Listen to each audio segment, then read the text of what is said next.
Welcome to Inner Peace, where we journey together into the depths of consciousness. Today, we'll explore the transformative wisdom of Osho, his insights on the mind, its complexities, and how we can break free from its constraints to find true inner peace. Osho, born as Rajneesh Chandra Mohan Jain in 1931 in India, was a mystic spiritual teacher and controversial leader who gained worldwide recognition for his radical ideas on spirituality, meditation, and human consciousness. Osho emphasized the importance of living fully in the present and encouraged individuals to challenge societal norms and personal conditioning. He gained a large following during the 1960s and 70s due to his thought-provoking teachings, which blended elements of Eastern mysticism with Western psychology. In the late 1970s, Osho relocated from India to the United States and established Rajneeshpuram, a commune in the state of Oregon that became one of the most controversial spiritual communities in American history. Rajneeshpuram, the rise and fall. In 1981, Osho and his followers purchased a large plot of land in Wasco County, Oregon, where they established the commune known as Rajneeshpuram. The idea was to build a utopian city based on Osho's teachings, where meditation, free expression, and personal growth were paramount.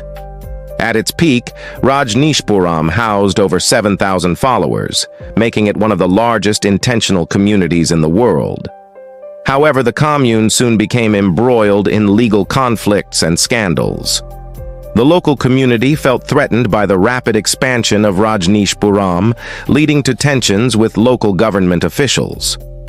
The situation escalated when some of Osho's closest aides were involved in criminal activities, including a mass poisoning attack on a nearby town to manipulate local elections and an assassination plot. Osho distanced himself from these acts, but was eventually arrested and deported from the U.S. in 1985, marking the end of Rajneeshpuram. The commune disbanded shortly thereafter. Osho's teachings on the brain and mind. Osho's views on the human mind and its workings are profound and deeply rooted in Eastern philosophy, combined with a modern psychological perspective. He considered the mind to be both a tool and a trap, and his teachings often centered on the need to transcend the mind to reach higher states of consciousness and inner peace. What is the mind according to Osho? Osho believed that the human mind is a tool, but it's also the source of suffering. He taught that the mind is constantly generating thoughts, most of which are repetitive and based on the past or the future. This ceaseless activity keeps us trapped in illusions and prevents us from experiencing the present moment fully. Osho explained that we tend to identify with these thoughts, mistakenly believing that we are our mind. But the mind is simply a mechanism. It functions like a machine, driven by habits, conditioning, and memories. The problem is, most of us allow this machine to control our lives. The mind as a barrier to awareness. For Osho, the mind is a barrier to true awareness. He often referred to the mind as a prison that keeps us locked in duality, between good and bad, success and failure, love and hate. By being stuck in these polarities, we lose touch with the present moment and our true self. Osho believed that to experience freedom, we must become aware of the mind's workings without getting caught in them. We need to step outside the mind and become witnesses, observing our thoughts and emotions without judgment. Meditation. The key to mastering the mind. Osho emphasized that meditation is the key to mastering the mind. He developed unique meditation techniques, such as dynamic meditation, to help people break free from the mind's patterns. Through meditation, Osho said, we can create a gap between ourselves and our thoughts. By doing so, we begin to understand that we are not the mind, we are the awareness behind it. This realization is the first step toward achieving true inner peace. The illusion of time and mind. One of Osho's central teachings is that the mind thrives on time. It exists either in the past, replaying memories, or in the future, imagining scenarios. But the present moment is where true life happens. By living in the mind, we miss the richness of the present. Osho often said that the past is dead and the future is a fantasy. The mind clings to these to maintain control over us. But when we bring our awareness fully into the present, the mind loses its grip. This is where meditation plays a vital role. It brings us back to the now.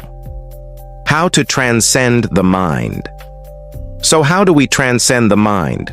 Osho taught that it requires awareness, meditation, and acceptance.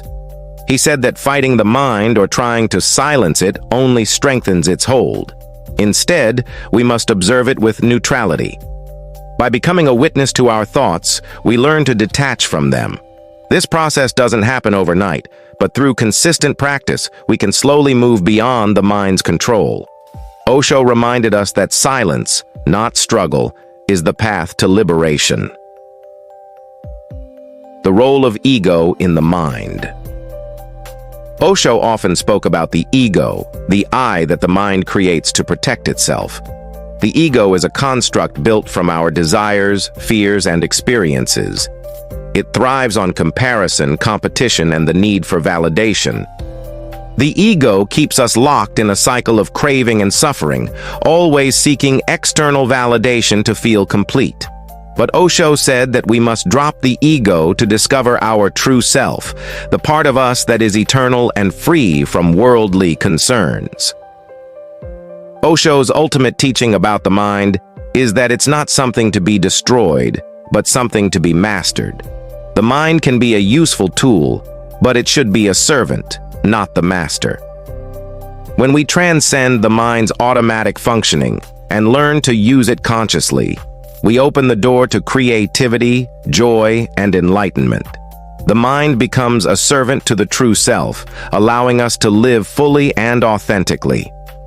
Osho's teachings remind us that the mind is both our greatest tool and our greatest obstacle. Through awareness, meditation, and understanding the mind's limitations, we can break free from its control and experience the inner peace we all seek. Remember, you are not your thoughts. You are the awareness behind them. As Osho said, the real question is not whether life exists after death. The real question is whether you are alive before death. The time to awaken is now. Thank you for watching. If you found value in this video, don't forget to subscribe for more insights into spirituality, meditation, and self-discovery. Share this message with those who need it, and let's continue our journey to inner peace together.